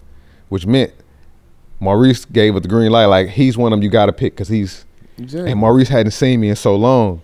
And had I said something wilder than I did, and it'll show you he knows strictly business. He know niggas was crazy. He ain't had to do that, bro. And I got casted for that show that never fucking came out. Walter Latham, I thought I was finna blow up again. And you took it right up under my legs. But that was the things the nigga had to learn, bro. You know what I'm saying? And the dopest part about you, to give you your flowers, is not just about the success, bro. And nigga, you been a great comedian. But bro, you're a genius. And I told my aunt, I was like, I don't know how much formal education he got. I said, but his ideas are like Wallow in $1 million worth of game. Bro, the shit you was telling me to do 3 and 4 years ago, every time you come to St. Louis and I work with you, you be like, bro, you need to do this on camera. He said, with all the shit you got going on, you ain't nobody seeing, you tripping. I told you to get a podcast. I know. Like 10 years ago. Yeah, but and it's crazy because you would think somebody sat down and taught you this, but the more I talk to you, I'm like, bro, this is something that's innate. You know what I mean? Like, I was watching Club Shay Shay last night, and the shit you was saying to him, you was joking. But I'm like, bro, I say, bro, this nigga, these are real ideas that is popping in this nigga's head, and he's trying to better this nigga Shannon Sharp's setup. Everything you was suggesting, you wasn't bullshitting. The liquor, everything you was telling him you ought to sell. So that's some shit I don't think niggas give you credit. Niggas give you credit for how you ripping.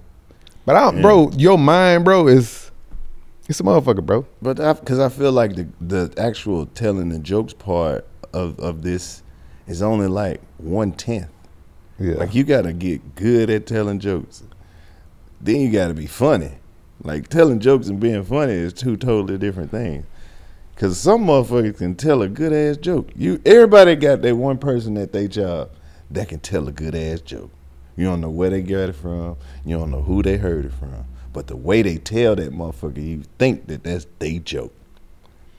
And then when you just a funny motherfucker, bro, I'm talking about people who can make you laugh in situations you ain't supposed to be laughing in. You get what I'm saying? Yeah. Like them people who get up at the funeral and think that they really like sharing a deep, intimate moment. And you're just like, man, who the fuck is this? They just funny people. Yeah. When you put them two together, now you cooking with some shit. But then you got to go work your ass off.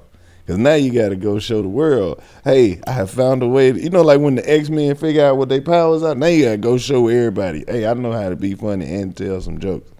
But it's so much time in between the times you going to be on stage. And they go, what the fuck you going to do with that?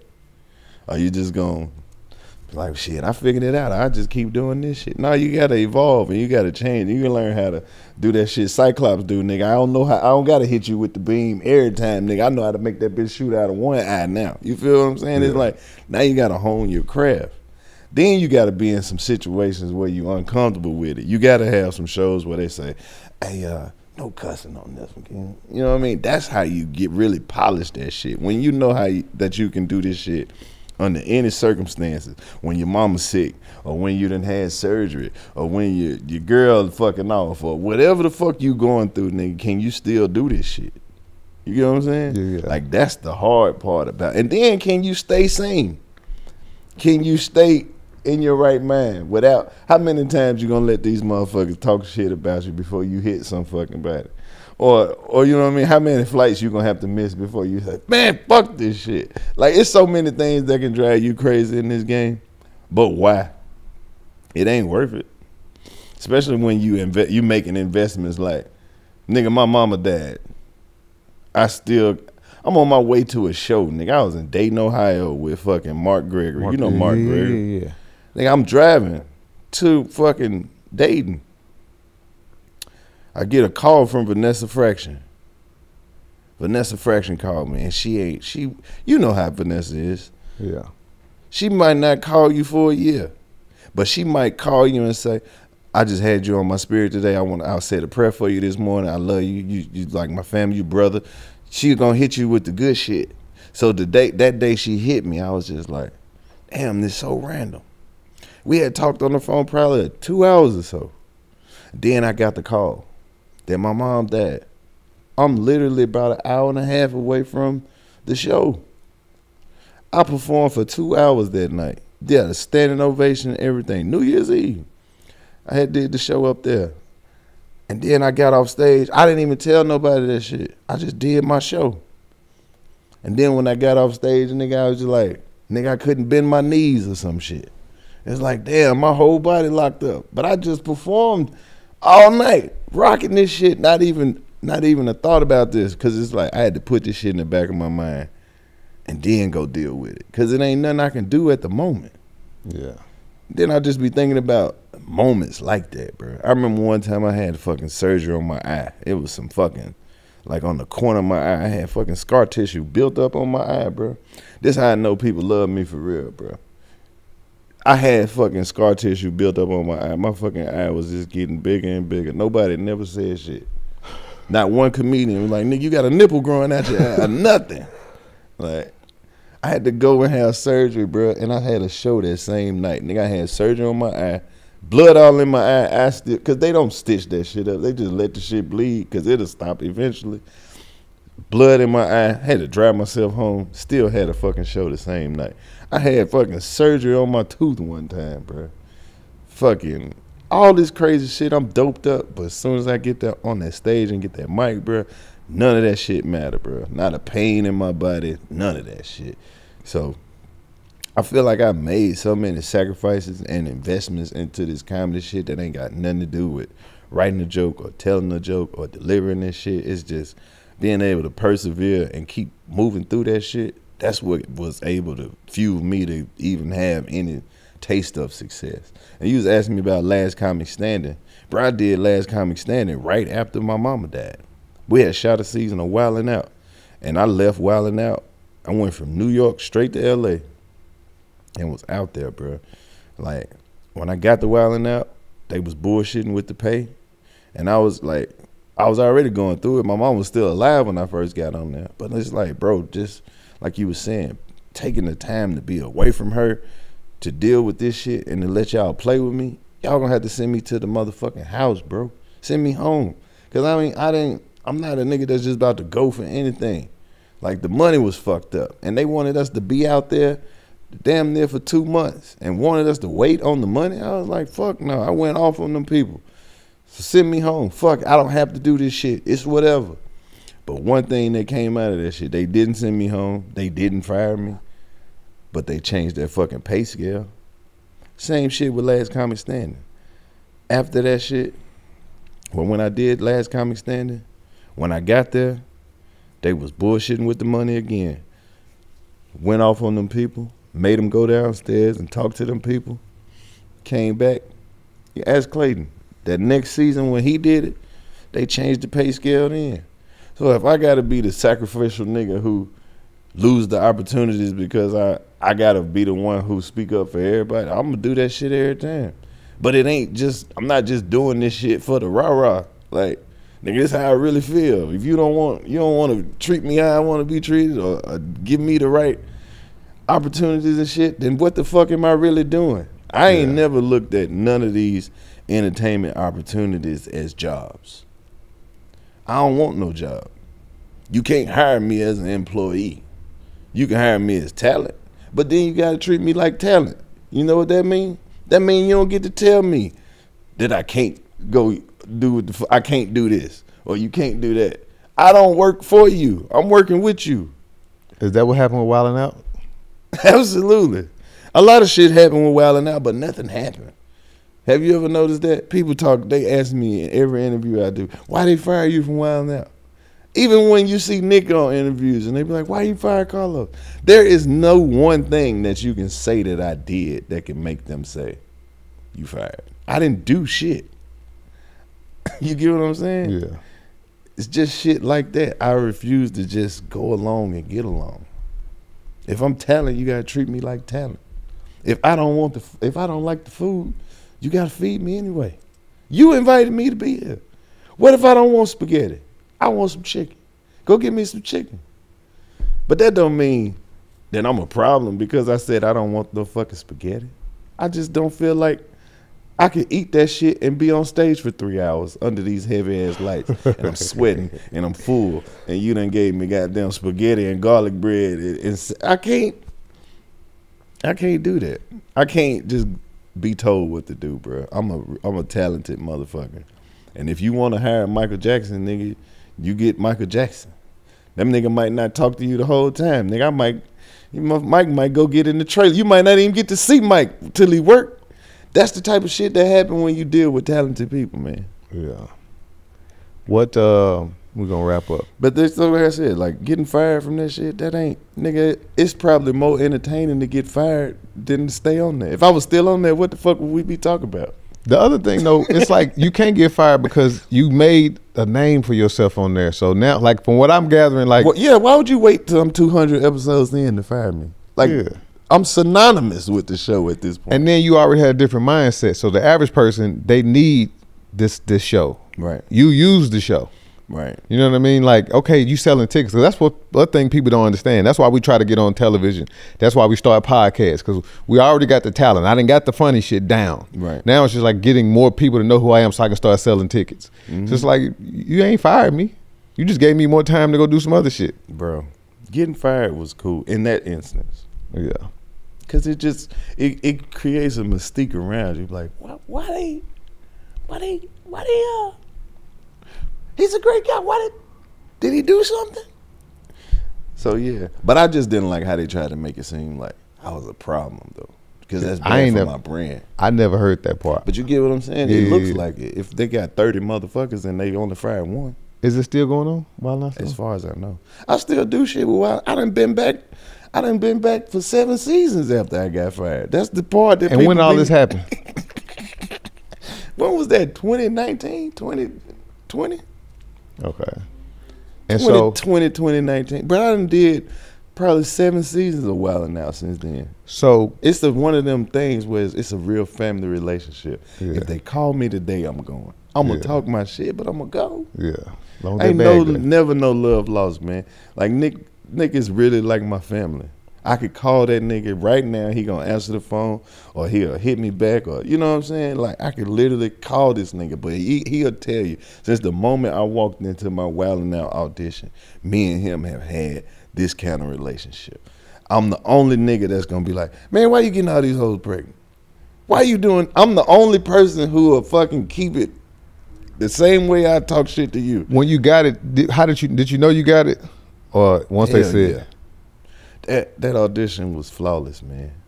I literally did. Like, I got the audition for Nick. Yeah. Because I came to the shit. I ain't have no audition spot. I ain't have no representation. Didn't nobody make no calls or nothing. I just heard that they was having auditions, nigga, and I pulled up. And I just kept talking shit. I was like, oh, nigga, you ain't gonna make it. You ain't funny. Boy, you know you ain't funny. You can take your ugly ass home. So I'm talking shit. These people I know in the city, right? Yeah. So they just know. This how I talk to these motherfuckers, all the comedians, because they know me. I host all the rooms. I know these motherfuckers. These my friends. Like, oh man, take your ugly ass home. They looking for a nigga handsome like me. They don't want you, nigga. You can't. They them dirty ass shoes. They not finna put you on there. Nah. This what you wore. This what you wore. So the little producer dude was like, you don't have a spot, so you're not auditioning. I was like, I don't need a spot. I'm still gonna audition. And he's doing his best to keep me out the shit, right? Now? Nah, it was some, he ain't even a motherfucker who don't even work for them. Yeah, right? yeah. So they had the other producers. They went to lunch. Yeah. And then it was just Nick. So they was like, somebody didn't come, like a couple spots was open, and they was like, fine, you can audition. You know, he from the community, the little dude from the community, whatever. So I go in there, and Nick was like, man, I heard you been talking shit all day, man. Why you so hard on my staff? So we just started going through it, and he was just throwing me shit. Like, he's like, okay, if you was on the show and we was doing this, what would you do right here? Okay, if I said this to you, give me a line with this right here. I spit a rap, but I want it to be about that right there. See, I auditioned in 2016. I think it was New York. And I ain't gonna lie, bro, this was one of the times I just knew I got it. Cause I was rapping with Niles. Niles like, are you funny? Cause I did some stand up. Then one of the producers was like, you kind of remind me of Nick, the way you dressed and your skin, and she was a bunch of shit. And this was, I'm like this, nigga. I'm like, I think maybe 2015. I had posted on Facebook. I was at the fucking at a Viacom building and shit. I was like, yeah, nigga. And they didn't call my bitch ass back. Oh, but again, that's because they don't get it. They don't understand that you could literally have Wildin' Out with just stand up comedians, bro. They don't understand how dynamic comedians are. The people who put these shows together, they don't understand why you need a nigga like Willie Lynch Jr. on a Wildin' Out.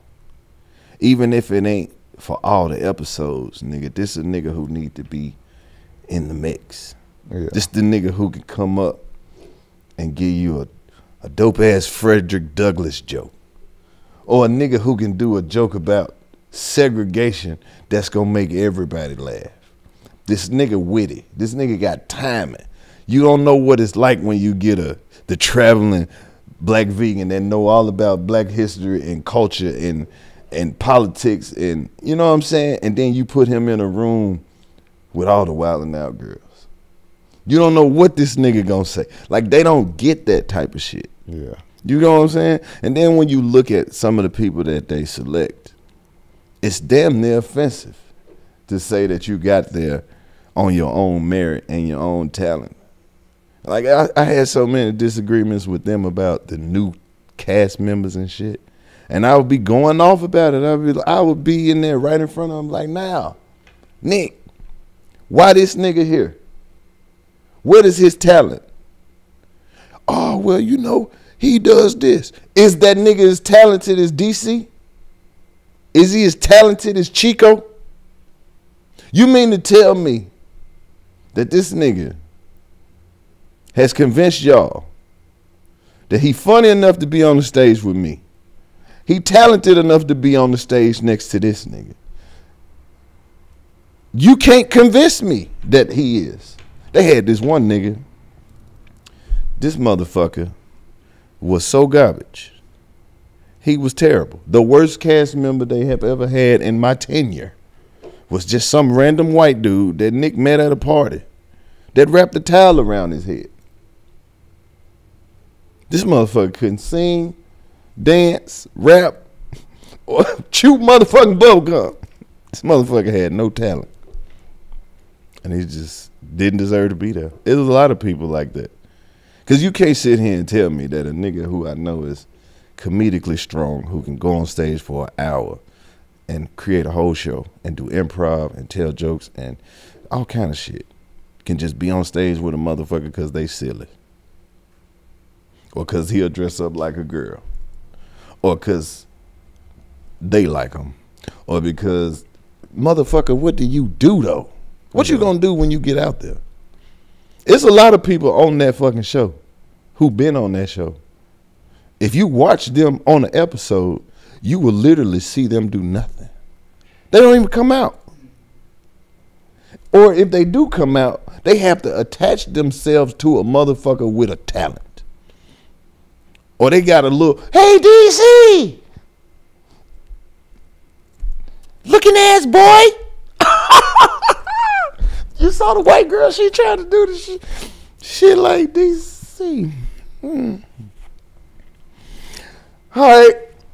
Did you see what he said to Chico? Did you? Bro, these motherfuckers is parasites. They can't stand it. They have to attach themselves.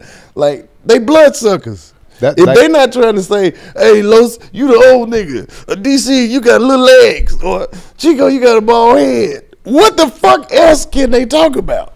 They can't even talk. They can't even make jokes about other motherfuckers. They have to pick somebody that everybody knows to do the punchline. That's how I felt, bro, when they brought Comic View back. I auditioned in Chicago at Jokes and Notes. Now, at the time, I'm the host, but James Day was hosting for the auditions. I get a standing ovation. I forget her name, Amber Bickham, I think. Yeah. What's his name? James tell me, say, man, see you in Atlanta, because that's how hard I ripped in it. He looked at her sheet, and she's a big old check mark. The crowd loved them. And then we got a call back, so then they had us send another set in, which I didn't understand, and I ended up not getting picked. And then I'm watching, and I'm devastated because I won the beta the year before, made it to the finals of the Miller, and I did Bounce TV probably the season after y'all did. And so I'm just knowing, this might be finna be one of my breaks, me doing Comic View. I'm the new young nigga. Y'all was already the seasoned young cast, you, K-Dub, everybody else. I'm like, all right, nigga, now I'm finna get pushed up there. And then I didn't get picked, then I watched it. It's like that real DEI shit, bro. You got a gay dude, a white dude, a black dude who do white comedy. It was just some comedian. I'm like, that's why Comic View failed. Yeah, that's the thing. That's what I was telling you earlier. It ain't about how good you are sometimes. They don't always need good. They don't always pick the best motherfuckers. Sometimes they be building a rainbow coalition. I remember when I did Last Comic Standing, bro, and the first round where they have like 100 motherfuckers. Yeah. You could literally look at motherfuckers and tell what spot they was trying to get. Oh, nigga got the little hard bottoms on with the little dress shirt. Oh, you trying to, okay, you want to be one of them niggas like, you got a little leather wristband. Oh, you one of them niggas, bro. Okay, bet. Oh, the black dude who don't like black people. Bet. Oh, a white girl with a short haircut and a vest on. Guess who she? All y'all got a vest on. Why all y'all wearing a vest? Oh, okay. Oh, that's the angry nigga right there. Cool. Oh, the fat black woman. America love them a fat black woman, don't they? Nigga. Oh, she gonna kill him. They finna put her on all the little talk shows. Oh, they got a plan for her. They love a fat black woman. Oh, okay. Oh, the ugly dude. Hey, that nigga funny. Ain't he ugly as fuck? Oh, they finna love him. They wanna fix his teeth, get his skin and shit straight. Okay. All right. The old white dude. Oh, they love that point of view, don't they? The little old white dude who do the little quirky he throw a little hip hop in there with it. He say some little no cap. Oh, they love that shit. Oh, okay. Okay, then we got the white dude from New York. He ain't even funny. They just love his accent. All right. Who else we got in here? Oh, okay. Okay. Yeah. You metrosexual. Pretty white boy. You finna get both crowds. Cause they know you might suck somebody's dick to go to the next round. You with whatever.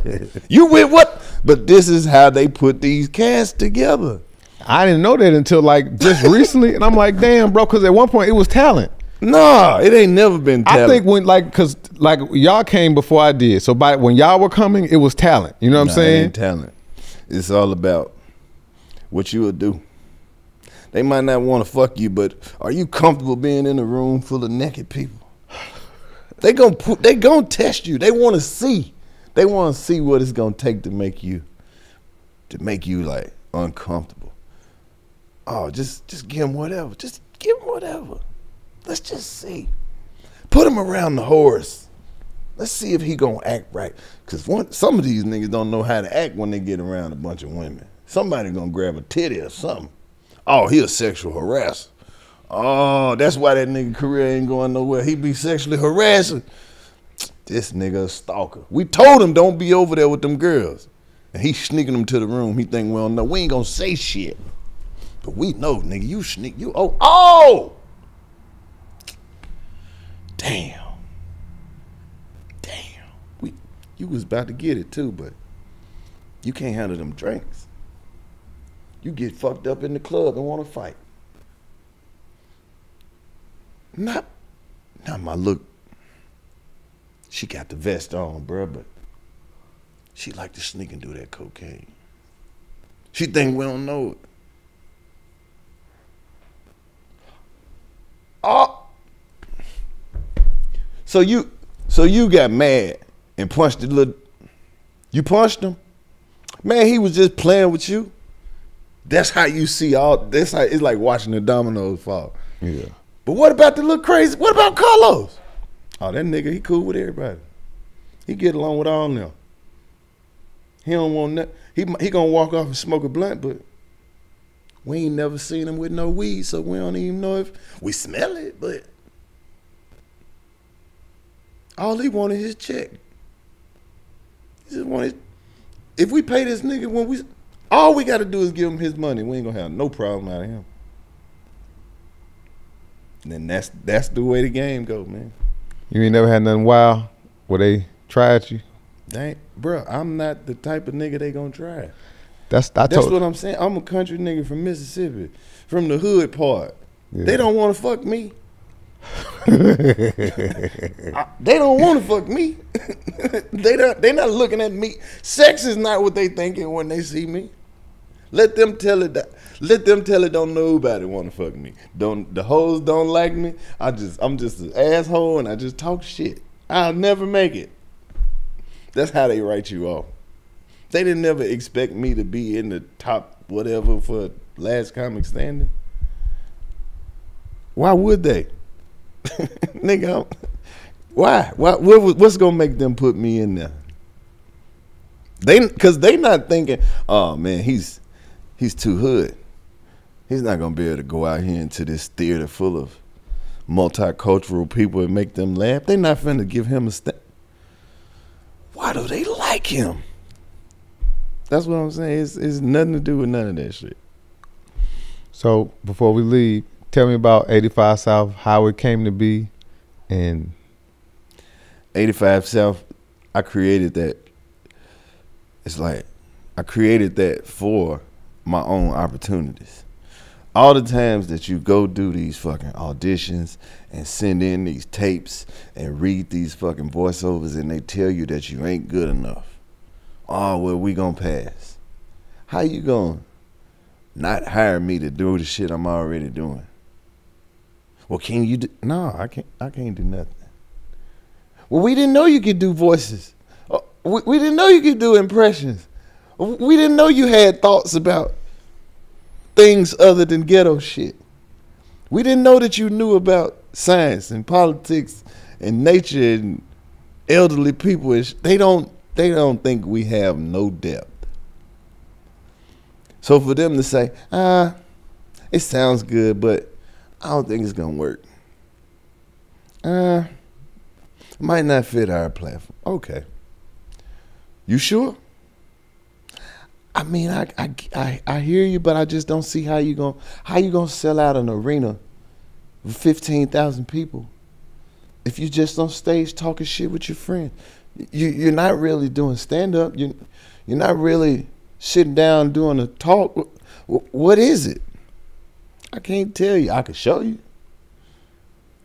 So for all the motherfuckers who passed, who said it wasn't gonna work, or they all had to circle back and be like, nah, how can we be in business? And I'll be telling them just like they told me, I don't really see how we gonna make this work.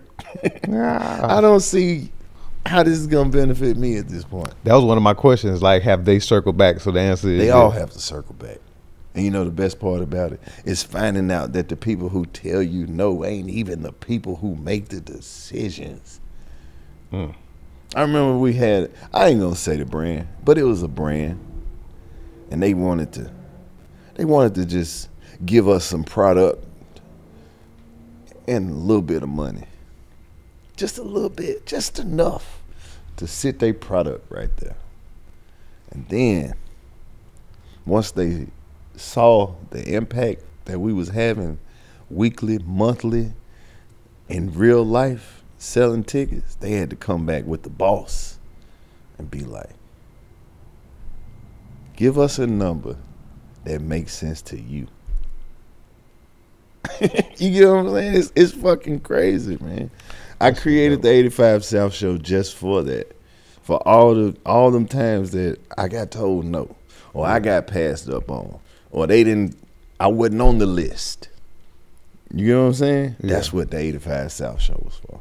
It's my own fucking gym where I can go lift all my comedic weights.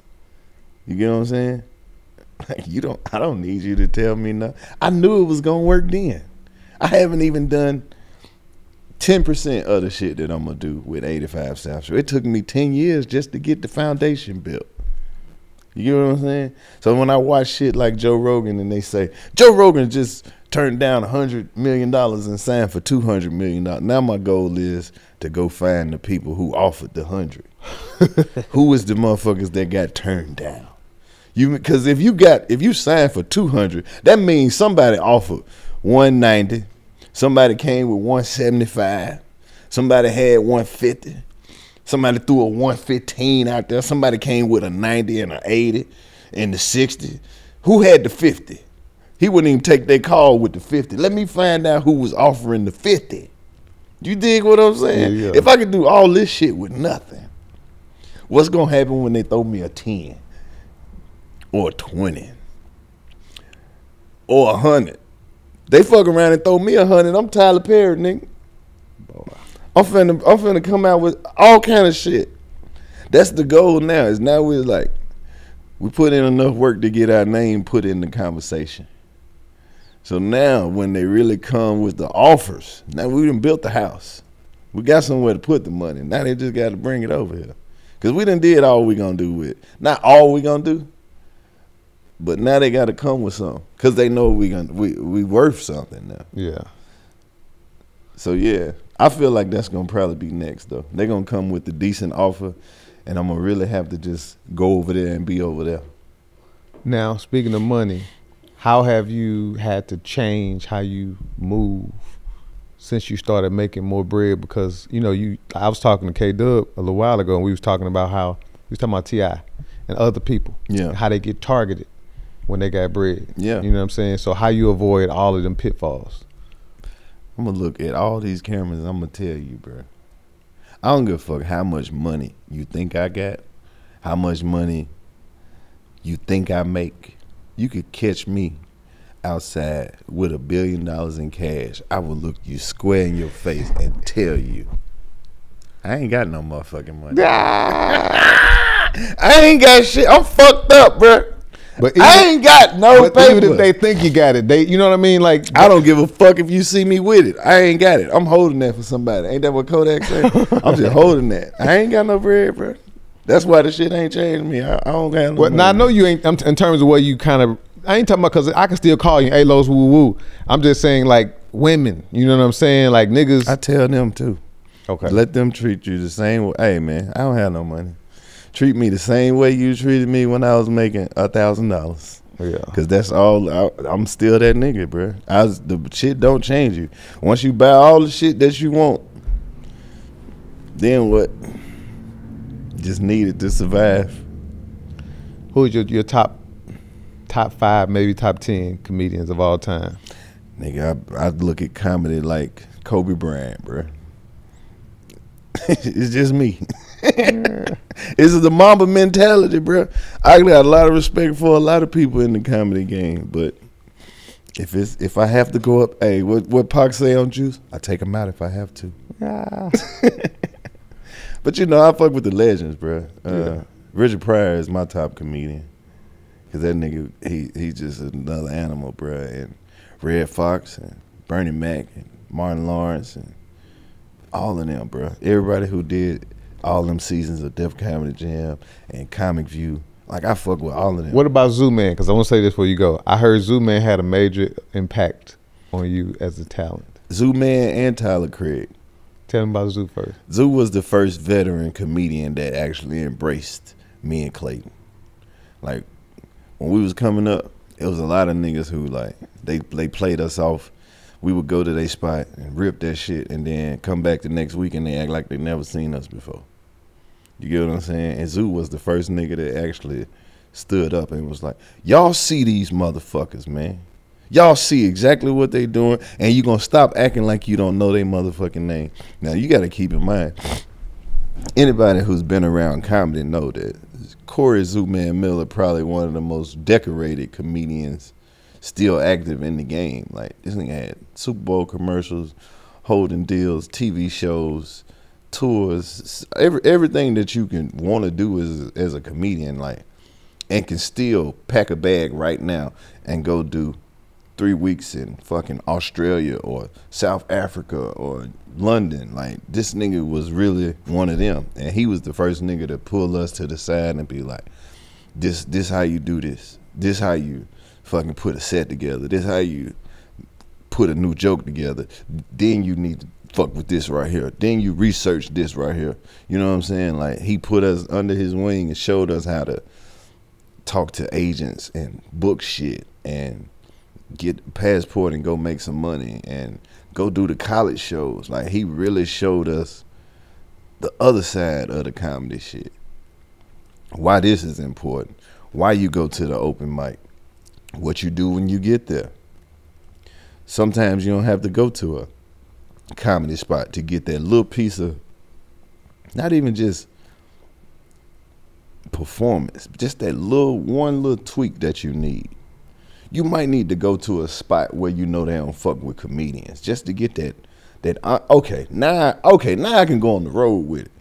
Cause it's tested. It's tested in the comedy club. It's tested at the poetry spot. It's tested at the little sports bar down the street. This shit work. And this nigga can go on stage with an hour of new jokes. Nothing that he ever told before. If they work, they work. But if they don't work, don't mean that I'm not about to not do these motherfuckers. That mean I gotta do the work to tweak this shit. I gotta make it good. It's something about the way that I said this shit that I know is funny that you didn't catch what I was trying to get. He showed me how to work that shit out. Showed me how to incorporate all the things in life into the set. And then you get a nigga like Tyler Craig who like surgical with this shit. Who will pull you to the side and say, hey, goddamn, you kicking their ass, ain't it? You know, like, he showed me how to bring my personality to the stage. Yeah. Showed me how to be a comedian. Showed me how to move as a comedian. How to be famous. That's the most famous nigga that I think I was around early in my career, where it don't matter where you go, people know who he is and want to take a picture with him and just talk to him. Yeah. And for these to be the niggas who, not me calling them all the time, asking them shit. It's like, nigga, you 25 years in the game and you got shit to ask me. You get what I'm saying? These was the niggas who was my veterans, but they treated me like a peer. Like a peer, you know what I'm saying? Yeah. Like, really put me in the game and really showed me how to maneuver with this shit. Yeah, that's dope, man. Zoo real special to me, man. So he gonna be sitting out with me pretty soon. Yeah. So last thing, I'm an herbalist, and I be forgetting to do this, man. Look, this show was sponsored by my shit. All right, bet. I'm gonna give you an endorsement then. Hey, man, it's been years in the making. I remember when this nigga had the butt naked bottles with no labels. I was supporting them then. When the nigga used to send me vitamins in a Ziploc bag, and now to see my boy come all the way up and get his product line booming, and you already know I'm gonna fuck with it. Yeah. You got me some Ogun in there? Yeah, the Ogun is the liquid. Little sea moss. And then that's the vibranium. This that good shit right here. The Jagun, that's for the prostate. That's Which good. one? Which the other one. This one? That's sea moss, the other one. For the prostate? Yeah, real good for the sex drive, for the brain too. Oh yeah. It got that blue vervain in it. The concon side come out of Ghana. Yeah. You know. And this the Ogun, man. Remember, if you don't remember nothing else I have to tell you, bro. Put my shit back in the bag. I need the bag and all that. You ain't got but one bag, nigga? This yours. What's that? This Ogun, man. You got yours, I got mine. I need take a shot of it? Yes, sir. All right. So remember, iron is the #1 most important mineral because iron carries oxygen to the brain through the blood. Yeah. It's directly related to the blood I know cells. this shit gonna be strong, bro. Oh yeah. It ain't. This is a good one. You might have stick. And one night we had that show in St. Louis. That nigga made some tea. That nigga had brought him a jar of tea and he had brought me one. Hey, this nigga had some shit that stayed hot for 3 hours. I don't know what the fuck. Oh man. I get your top. You talking about this shit ain't strong. This shit is strong. All right. You ready? I'm waiting on you. We'll do this shit together. So this for the blood, man, so it helps circulation and it boosts your iron levels. Okay. I had that lotion on my hand. That's why I couldn't. It's this shit you gotta, cause I put it in here a certain way to keep. This everything I need. What else I need? God damn it! Nah, that should be good, man. Okay. My baby mama wants you to send her some more shit too. Every time she hit me up on Facebook, like, hey man, I got this going on. Then I was like, well, call me tomorrow. She don't never call me tomorrow. You know she a scatterbrain. Shit, I know. That's my girl too. I've been trying to. Here we go. Get her to the crib, or to the loo. Yeah. In my rooms.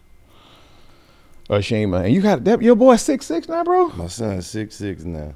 Ooh. Shout out Ogun for good times. Peace to the ancestors, man.